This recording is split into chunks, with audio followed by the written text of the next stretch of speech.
In this video, I will talk about fear, where it comes from, what it does, and how you can benefit from it.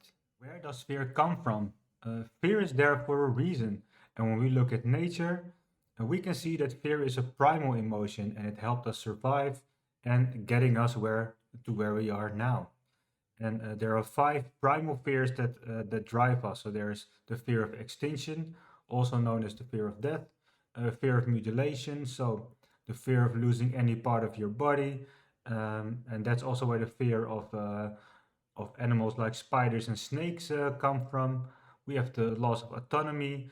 That's the fear of being immobilized or paralyzed. That basically means that you're trapped by circumstances beyond your control. We have the fear of separation and abandonment, because when you are in a group and you get abandoned, it's basically a death sentence because back in the day you needed the group to survive.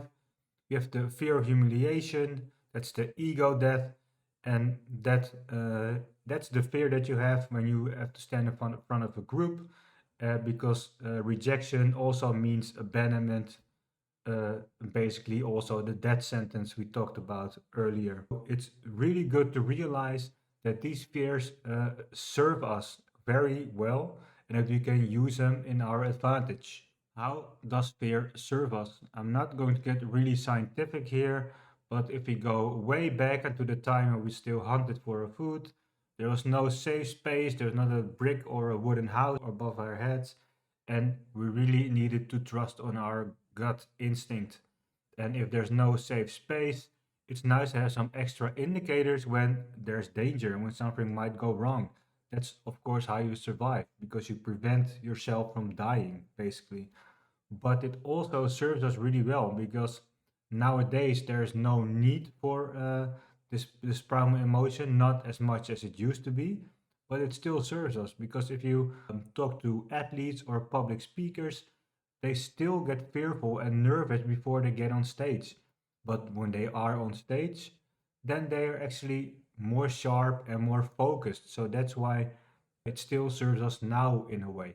How to control your fear? So when you want to utilize your fear, when you want to use it into your advantage, you need to control it. And when you feel fearful, there's a gap about something that is not controllable by you. So that gap resides between the current actual situation and your interpretation and the lack of control over it. That's really easy to get sucked into. And most of the time, when we feel fear nowadays, our lives are not actually in danger. And it's only a primal reaction that still acts that way. That's a good thing to realize. Most of the times, we're not actually in danger, but we still feel that really intense emotion. And Stoics were a real masters of controlling their fear to the point that they didn't feel the fear of death itself, the most primal fear. This is one of my favorite quotes that captures the essence of this video perfectly. When I see an anxious person, I ask myself, what do they want? For if a person wasn't wanting something outside of their own control, why would they be stricken by anxiety? That's a quote by Epictetus, and it basically means that, well, if you want something that's not in your control, why would you actually chase it? So the reason you're fearful, it means you don't have control over it. So why would you do that? That's also the essence of getting control over your fear is to worry about the things you can control. So when you go on stage, if you go speaking, you cannot control the audience. You cannot control how they react. You can only control your preparation. Your presence on stage is something that you can control. And if you and as soon as you realize it's all in your control, you won't feel fearful anymore because how the crowd reacts is not in your control, but you can, if you're really good prepared, maybe you can give a good answer to a difficult question or something like that. You're in a fearful situation. What now? So here I have three tips you can use when you are really fearful to control the situation. One is just allow yourself to feel fear for a few seconds. You'll probably get some sweaty palms. You feel your stomach. You feel, yeah, you feel in your body. So allow that feeling because it's, yeah, like I said before, it's a primal emotion. It's really intense, and yeah, let it be there. So just don't fight it, but let it be there. That's tip number one. Tip number two is control your breathing and relax the tension. So you, like the previous step, we said, oh, there's some tension. You feel a little bit sweaty hands, sweaty palms. Breathing gets a little bit more fast. So if you try to control that breathing, breathe a little bit more slower, still trying to feel the fear, but just try to control it with your breath. So you start breathing easy, and when you start breathing easy, you will notice that you start feeling a little bit more relaxed. Step number three is to think about the situations. What is the worst thing that can happen? And write them down so you can read them and you can ask yourself, okay, is this really something I need to be fearful about? Or is it, yeah, just a false fear of, or my interpretation of something that isn't really going to happen? So those are the three tips I have for you to control the fear. The circle of influence and the circle of concern. We have the book Seven Habits, and there's talked about the circle of influence and the circle of concern, or the circle you can't control. And this is uh, a lot of times where fear resides, is the circle outside of your control.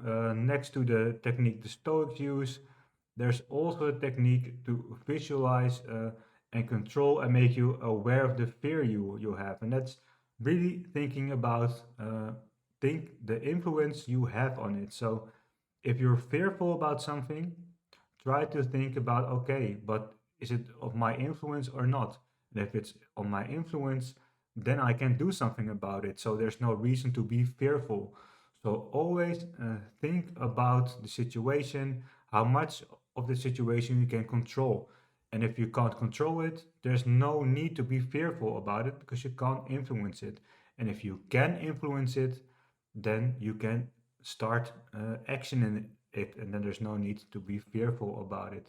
Like I mentioned before, the presentation in front of a big group, you have no influence on the audience, you have no influence of how the people react, what questions they will ask, but you can prepare yourself really well. You can be sure that there is a nice presentation and that you know your stuff, and that's the thing you can control. And if you trust yourself that you did everything you can, there's no reason to fear. So that's the technique behind the circle of influence and the circle of concern. Conclusion. So the concept of circle of influence and the circle of concern really makes us more than animals, because we have something in between the stimulus and the response, and that's our ability to choose.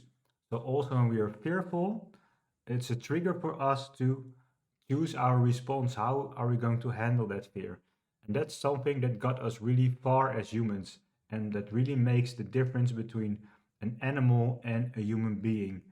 This concept gets really powerful. You apply it to anything, right? Because basically the fear is the fear of the situation you can't control. If you think about what you can control, then the fear will be gone, and you can really find power in that. If you like this video, then please don't forget to like and subscribe, and let me know. Are you fearful sometimes? Do you have some presentations and you feel nervous and you don't know how to calm those nerves? Let me know in the comments, and maybe you have some techniques as well I missed in this video. Also, please let me know. Bye.